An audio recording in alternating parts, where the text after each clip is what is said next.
పద్మములు ఉన్న చోట అనండి. అంటే పద్మములు ఎక్కడ ఉంటాయి?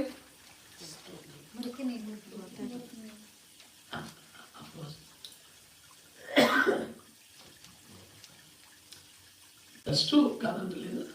But that is not only source. మంచి నీళ్ళలో కూడా ఉంటాయి.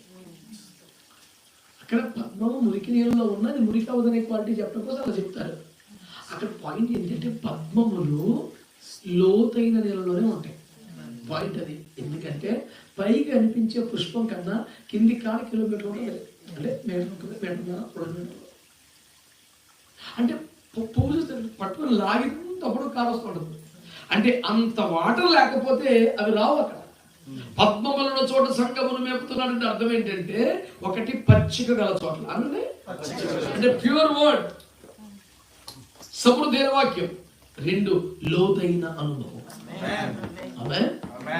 అంటే పై పైన కాదు, ఒడ్డొడ్ని కాదు, ఎంతసేపు మారు మనసు బాప్తిసం రక్షణ స్వస్థత ముందు ఎదరగరారా కొంచెం. హెబ్రీ పత్రిక 6వ అధ్యాయంలో ఏమని చెప్పాడు పౌలయ్య గారు? దేవుని విశ్వాసం మారు మనసు పొందిన బాప్తిసం కూర్చున్న పునాదిని మరలా వేయక ఇంకెంతకాలం పునదేస్తారా బాబు? క్రీస్తుని కూర్చిన మూలోపదేశము మాని సంపూర్ణులకు సాగిపోండి అన్నాడు.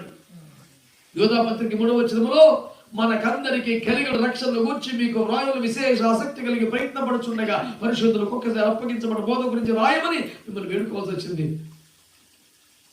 రక్షణ గురించి ప్రిపేర్ అయ్యాడంట. దేవుడు వచ్చి ఇద్దరు ఇంకెంతకాలం రక్షణ చెప్తారు బాబు? పరిశుద్ధులకు ఒక్కసారి అప్పగించబడిన బోధ అపోస్తలుల బోధ కోసం పోరాటం చేయమని చెప్పు అంటే టాపిక్ మార్చింది రాశాడు.